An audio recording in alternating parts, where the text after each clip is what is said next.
Guys, जैसा कि आप सभी को पता है कि डेट शीट हमारी आ चुकी है। 27 तारीख से हमारे 27 फरवरी से हमारे पेपर स्टार्ट होने वाले हैं। तो अब हमारे पास कुछ ही टाइम बचा है। इस टाइम को हमें बिल्कुल भी वेस्ट नहीं करना है। तो अगर अभी तक भी आपने कुछ नहीं किया है, आपकी प्रिपरेशन बिल्कुल जीरो है, आप बिल्कुल जीरो से स्टार्ट कर रहे हो, तो डरने की कोई बात नहीं है। अभी भी आप आसानी से अपना सिलेबस कवर कर सकते हो। तो देखो, अब हमारे पास 90 डेज़ के नियर बाई अब रह गए हैं हमारे। तो उन 90 डेज़ को आपको कैसे मैनेज करना है, आपका टाइम टेबल किस तरीके का होना चाहिए। देखो, मैं मैथ्स की बात करता हूँ, आप अदर सब्जेक्ट को भी इसी वे में लेकर चल सकते हो।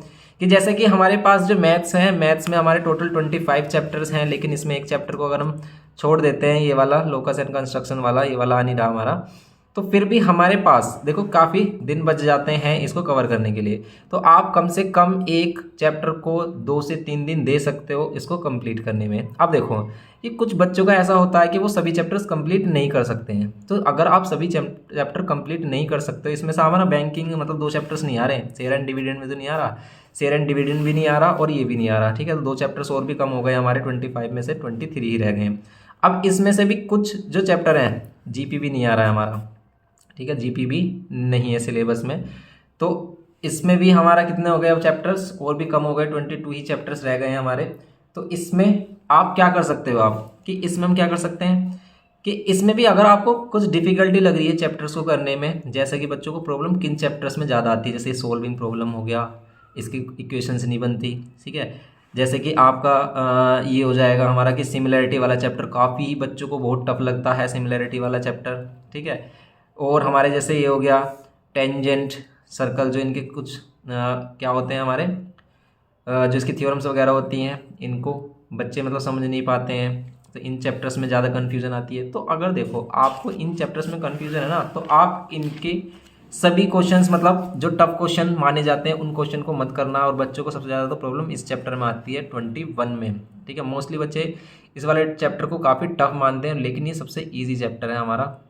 अगर आप इसे सही से मतलब ध्यान से करें। आप जो हमारी वीडियो जिसमें हमने कंप्लीट लेक्चर दिया है उसको आप 2-3 बार देख लो, एक ही लेक्चर को आप 2-3 बार देख लो और आपको डेफिनेटली इसकी चीज़ें समझ में आने लगेंगी कि हम एक्चुअली कर क्या रहे हैं। और उससे पहले आपको 9th का ट्रिग्नोमेट्री आना चाहिए, क्योंकि 9th का ट्रिग्नोमेट्री मस्ट है इसको समझने के लिए, क्योंकि बेसिक हमारा 9th से स्टार्ट है। तो 9th का भी हमने कंप्लीट चैप्टर अपलोड किया हुआ है, उसकी भी लिंक आपको डिस्क्रिप्शन बॉक्स में मिल जाएगी, या फिर आप सर्च कर लोगे डायरेक्ट, हमारा प्रॉब्लम्स बीटर वाला चैनल है, इसी पर ही आपको जो ट्रिग्नोमेट्री वाली आइडेंटिटीज़ है, जो भी हमारा चैप्टर है हमारा ट्रिग्नोमेट्री का क्लास 9th का, वो आ जाएगा। वो चैप्टर्स में भी 23 से स्टार्ट है उसमें ट्रिग्नोमेट्री। तो उस चैप्टर में ट्रिग्नोमेट्री वाला पार्ट दिया है। तो इसमें ट्रिग्नोमेट्री वाला जो पोर्शन है, जैसे हाइट एंड डिस्टेंस और ये ट्रिग्नोमेट्रिकल आइडेंटिटी, ये मस्ट है, ये आपको कर लेना है। अब देखो मार्क्स, जिसमें मार्क्स आप आसानी से गेन कर सकते हो, जैसे ग्राफिकल रिप्रेजेंटेशन हो गया, मेजरमेंट ऑफ सेंट्रल टेंडेंसी हो गया, प्रोबेबिलिटी हो गया, ये चैप्टर्स काफ़ी ईजी होते हैं। आप तो इनको आप एक बार समझ लोगे तो आसानी से कर सकते हो। तो देखो, आप अगर बिल्कुल मीन्स एवरेज हो, आप थोड़ा सा मतलब क्या करना चाहते हो, सिर्फ आपको 50 to 60% स्कोर करना है, तो उसके लिए सिंपल आप कुछ चैप्टर स्किप भी कर देते हो तो आपका तब भी काम चल जाएगा, देखिए फिर ऑप्शंस भी आ जाते हैं। तो आप क्या कर सकते हो, इन चैप्टर्स को कर सकते हो जो इजी चैप्टर्स हैं, ठीक है, जैसे ये 25, 24, 23। लेकिन जिसको 90+ मार्क्स चाहिए उसको सभी कवर करना है, ठीक है, 90+ मार्क्स चाहिए उनको सभी कवर करना है। 90+ मार्क्स लाने थोड़ा टफ इसलिए हो जाता है क्योंकि आपको हर एक चैप्टर्स की नॉलेज होनी चाहिए यहाँ पर, लेकिन सिर्फ आपको पासिंग मार्क्स चाहिए। मोस्टली बच्चों का ऐसा हो जाता है कि भाई वो प्रिपरेशन नहीं कर पाते किसी भी वजह से, किसी कारणवश वो, अगर ऐसा होता है कि प्रिपरेशन छूट जाती है, उनका पढ़ाई नहीं हो पाती है, कुछ भी सर्कमस्टांसेस हो जाते हैं ऐसे, तो बस वो क्या कर लेना है, उनको उनको इन चैप्टर्स को कंप्लीट कर लेना है। लेकिन मेरा अभी मानना है कि आप सभी चैप्टर्स को अभी करो, क्योंकि अभी काफ़ी टाइम है, अभी आप कवर कर सकते हो। तो सबसे पहले इजी चैप्टर उठा लो, जैसे बैंकिंग हो गया, सीधा फॉर्मूला बेस्ड है, आप आसानी से बैंकिंग के तो बिल्कुल सभी क्वेश्चन अटैम्प्ट कर सकते हो। जीएसटी होगा, बहुत ईजी चैप्टर है, जीएसटी देखने में आपको टफ लगता है, बस बिल ही तो बनाना है, तो परसेंटेज का खेल है सब कुछ। लीनियर इनइक्वालिटी को एक बार समझना है आपको, हमारे जो वीडियो है उसमें जो लिंक मिल जाएगा आपको सभी एक्सरसाइज का। तो आपको बेसिक इसमें 2 ही एक्सरसाइज है, सिंपल आप इनको कर सकते हैं। तो इनका थोड़ा सा फंडामेंटल है इसका, उसका वो समझना है आपको, सिंपल कर सकते हैं। क्वाड्रेटिक इक्वेशन आप कर सकते हो, मीडियम टर्म स्प्लिटिंग वगैरह सही से डिटेल में बताया गया है। तो ये कुछ चैप्टर्स है जिसको आप आसानी से कवर कर सकते हो। अगर आप सॉल्विंग प्रॉब्लम छोड़ पे दे दो तो कोई प्रॉब्लम नहीं है आपका, आप चैप्टर 7 कर सकते हो, ratio proportion chapter 8, chapter 9 matrices, ये काफ़ी इजी चैप्टर है। Chapter 8, chapter 9 matrices, arithmetic progression, ये काफ़ी इजी चैप्टर्स हैं हमारे, ठीक है, इनको कर सकते हो आप इसमें। तो अब आगे आगे मतलब आगे की तरफ चलते हैं हम। तो क्या आता है यहाँ पर, चैप्टर 12 आ गया रिफ्लेक्शन, काफ़ी इजी चैप्टर है रिफ्लेक्शन, आप आसानी से कर सकते हो। Section and mid point formula and equation of line, इसको समझ लेना, इसके बेसिक तो आपको हर चैप्टर का आना चाहिए, क्योंकि बेसिक से क्वेश्चन ज़्यादा लिए जाते हैं। ओके, तो हम आपको इंपॉर्टेंट क्वेश्चन भी बता देंगे कि किस तरीके का आपको इंपॉर्टेंट क्वेश्चन करने हैं। तो ये हमारा फाइनल प्लान होना चाहिए। अब बच्चे ये भी क्वेश्चन करते हैं कि भाई एक दिन में कितने घंटे, क्या टाइम टेबल बनाएं। देखो, जो टाइम टेबल हम बनाते हैं ना, टाइम टेबल कभी भी किसी से फॉलो नहीं हुआ है। कभी भी बैठ जाओ आप टाइम टेबल लेकर, बच्चे लिख लेते हैं कि भाई मैं ये 7 से 8 ये पढ़ूंगा, 8 से 9 ये पढ़ूंगा, कभी भी टाइम टेबल फॉलो नहीं होता, ना किसी से हुआ है टाइम टेबल फॉलो। टाइम कैसे आपको मैनेज करना है कि देखो, हमारे पास पढ़ाई के अलावा भी ना बहुत सारे काम आ जाते हैं। भाई घर का कुछ काम आ जाता है, मम्मी बोलने लगती है, बीच में से बुलाने लगती है कि भाई ये लिया वो लिया, ये कर ले। तो वो सारी चीज़ें ख़त्म करने के लिए ना आप थोड़ा सा लेट नाइट पढ़ना शुरू करो। रात में बिल्कुल आप क्या कर सकते हो आसानी से, अगर आप 1 या 2 बजे तक पढ़ने की आदत डाल लो ना अपनी, तो सबसे बेस्ट रहेगा आपके लिए। और अब तो आप उसे कर ही लो कंटिन्यू, क्योंकि आप अगर कम से कम 1 बजे तक तो आपको पढ़ना है, ठीक है। अगर आप रात में 10 से 11 बजे भी कोई डिस्टर्बेंस नहीं होगा, 10 से 12 बजे तक भी आप 2 घंटे भी अच्छे से पढ़ लेते हो ना, तो ये काफ़ी आपका बेस्ट टाइम पीरियड होगा आपके लिए, जो आपको बहुत ही हेल्प करेगा। देखो, अब करना क्या है आपको, जैसे आपको कोई भी चैप्टर लेना है, आप किसी भी चैप्टर को ले लो तो उसे अच्छे से करो कंप्लीट, ठीक है, अच्छे से कंप्लीट करो, उसका हर एक क्वेश्चन देखो किस तरीके से किया जा रहा है। तो इस तरीके से आपको टाइम मैनेज करना है। ओके, और भी टाइम आप सुबह के टाइम में मतलब पढ़ाई वगैरह इतनी अच्छे से नहीं हो पाती है, कहते हैं कि भाई सुबह उठकर पढ़ा करो, तो हर किसी बच्चे को सुबह उठकर नहीं पढ़ा जाता है। तो अगर आप सुबह उठने की आदत नहीं है, मोस्टली बच्चों की होती ही नहीं है, ठीक है, मेरी भी नहीं है, तो आप क्या कर सकते हो, रात में लेट नाइट पढ़ो, ठीक है, और थोड़ा सा मोबाइल साइड में रखो। ये फ़ोन वगैरह के ज़्यादा रहता है ना, कि देखा एक दिन मैसेज आया टक से एकदम, स्टेटस आया, भाई किसी का स्टेटस देख लिया, किसी का नोटिफिकेशन आया, नोटिफिकेशन देख लिया, तो उसे फ़ोन को तो बिल्कुल साइलेंट रख के अलग कर दो। इस टाइम पीरियड में आपको कोई फ़ोन वगैरह नहीं उठाना है। ओके, बिल्कुल ठान लो मन में, इस तरीके से पढ़ना है, ऐसा पढ़ाई नहीं होने वाली है, क्योंकि अब लास्ट टाइम बच गया बिल्कुल। तो हर एक चैप्टर को आप क्या दो, 2 से 3 दिन दो, छोटे चैप्टर हैं तो 2 दिन में कंप्लीट हो जाएगा आराम से। 2 दिन में अब उनमें आप 2-2 घंटे भी दोगे ना, तो आसानी से आप उनको क्या कर सकते हो, कवर कर सकते हो।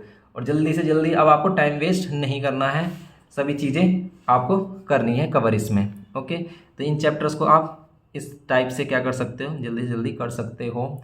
और अगर आपने कर लिया है, अगर आपने कर चुके हो, ये बुक आप अच्छे से कर चुके हो, तब आप कुछ एक्स्ट्रा मटेरियल ले सकते हो, स्पीसमैन पेपर देख सकते हो। स्पीसमैन पेपर तो मतलब आपको एक तरीके से आइडिया हो जाता है कि भाई किस तरीके का आने वाला है पैटर्न हमारा। ओके, स्पीसमैन पेपर उठा सकते हो आप, सिंपल होता है हमारा, उसको अटैम्प्ट कर सकते हो, प्रीवियस ईयर क्वेश्चन देख सकते हो, या फिर एक्स्ट्रा मटेरियल आप परचेज करना चाह रहे हो तो आप ये जो है हमारे सैम्पल पेपर्स हैं, जैसे ये उस वाल का सैम्पल पेपर है, काफ़ी अच्छा सैम्पल पेपर है।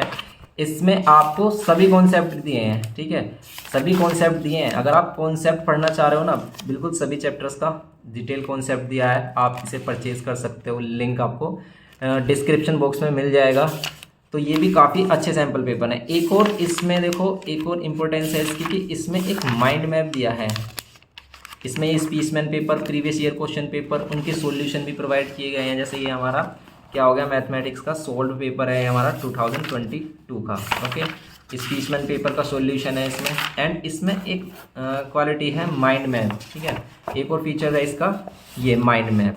ये माइंड मैप क्या है, माइंड मैप आपको कंप्लीट चैप्टर का डिटेल कॉन्सेप्ट देता है, जिसमें आप बता सकते हो, समझ सकते हो देखते ही, वन शॉट, ये कह सकते हो आप, ये वन शॉट है इसके कॉन्सेप्ट का। आप इसमें आसानी से देख सकते हो कि भाई इसमें हम क्या क्या पढ़ने वाले हैं और क्या क्या चीज़ें हैं इसमें हमारे, और सभी फॉर्मूला भी आपको इसी माइंड मैप में मिल जाएंगे। तो फॉर्मूला की जो टेंशन होती है बच्चों की कि सभी फॉर्मूलाज चाहिए हमें एक साथ, वो सभी फॉर्मूलाज इसमें आपको मिलेंगे कुछ इस तरीके से। जैसे ये देखो, क्वाड्रेटिक इक्वेशन, ये क्वाड्रेटिक इक्वेशन हो गया, इसका पूरा कॉन्सेप्ट हो गया हमारा, फैक्टराइजेशन, डेफिनेशन, डिस्क्रिमिनेट क्या होता है, तो ये सभी चीज़ें हम किए हैं, मतलब कर लिया है हमने, कंप्लीट जो हमने चैप्टर किया था वो चीज़ें हमने सभी की थी। ओके, तो यहाँ पर आज हम यहाँ पर क्या कर रहे हैं, ये कर रहे हैं, हाँ, जो ये हमारा है सैम्पल पेपर, ये आपको काफ़ी हेल्प करेगा, तो आप इसे परचेज़ कर सकते हो इसमें।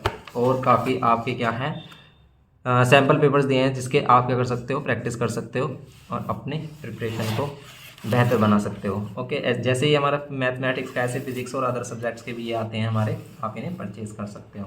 ओके, आने वाली वीडियोज़ में हम इनको डिस्कस करेंगे। ओके, तो ये है हमारा जो ये दिया है हमारा फुल सिलेबस। इसकी ये स्ट्रेटजी रखो, आपके हर एक चैप्टर को अब से 2 या 3 दिन दो मैक्सिमम, बस 3 दिन से ज़्यादा नहीं देना है और इसको करो। अगर आपको नहीं समझ में आता ना, अगर आपने अभी से स्टार्ट किया और अगर आपको चैप्टर कोई ज़्यादा टफ लग रहा है तो उसे स्किप कर दो। स्किप आप जैसे कर सकते हो, सिमिलैरिटी वाला चैप्टर है, इसे स्किप कर देना क्योंकि आप नहीं समझ पा रहे हो। वैसे तो है सिंपल ही है, नहीं समझ पा रहे तो आप कर देना स्किप, कोई प्रॉब्लम नहीं है। लेकिन बेसिक चीज़ें इसकी भी आप याद कर लेना, जैसे बीपीटी थ्योरम का एप्लीकेशन। ठीक है, बीपीटी थ्योरम का एप्लीकेशन, कुछ चीज़ें हैं जो इसके मतलब डायरेक्ट एप्लीकेशन पर आती हैं, आपको ज़्यादा उसमें समझना नहीं है, आप डायरेक्ट कर सकते हो क्वेश्चन। वो चीज़ें मैं आपको रिवीजन वाले जो सेक्शन होगा हमारा, रिवीजन वाला जो पार्ट आएगा उसमें मैं आपको बता दूंगा कि किस तरीके से करना है। ओके, तो अभी आप डिटेल चैप्टर देखो, डिटेल चैप्टर वीडियो देखो, क्योंकि अभी भी टाइम है, आप उनको कवर कर सकते हो। उसमें नहीं समझ में आएगा तो जो हमारा रिवीजन होगा ना, जो वन शॉट होगा, उसमें मैं आपको इस तरीके के क्वेश्चंस बताऊंगा जो आप कर सकते हो आसानी से। हार्ड चैप्टर जितने भी हमारे टफ चैप्टर हैं उनकी भी वो वैल्यूज़ बताऊंगा, वो चीज़ें बताऊंगा कि जिसमें आप उनके क्वेश्चंस जो आते हैं जिस तरीके के, उनको आप डायरेक्ट अटैम्प्ट कर सकते हो। बस हमें क्वेश्चन को क्या कर लेना है, मतलब कैसे अटैम्प्ट करना है, वो चीज़ें सीख लेनी है अगर वो टफ चैप्टर है। ओके, तो ये स्ट्रेटजी रखो, इसको फॉलो करो। तो ये हमारा 27 फेब तक आप इसको फॉलो करते रहो, अच्छे से आप इसको स्कोर करोगे और आपके जो एग्ज़ाम में डेफिनेटली गुड मार्क्स आएंगे, अच्छे मार्क्स स्कोर करोगे। ओके, तो all the best for your examination. हम आपकी इसी तरीके से हेल्प करते रहेंगे, हर एक चीज़ में आपकी हेल्प करेंगे। तो मैथमेटिक्स वगैरह में आप जो डाउट वगैरह होते हैं, आप उनको भी अपना डाउट को क्लियर कर सकते हो। जो नंबर आपको डिस्क्रिप्शन बॉक्स में दिया है उसी पर आप व्हाट्सएप पर डाउट क्लियर कर सकते हो। ओके, तो ये था हमारा इसका क्या बताया, जो हमने ये स्ट्रेटजी है हमारी थोड़ी सी, इसको फॉलो करना है आपको इस तरीके से। ओके, तो गाइज मिलते हैं नेक्स्ट वीडियो में। Thank you.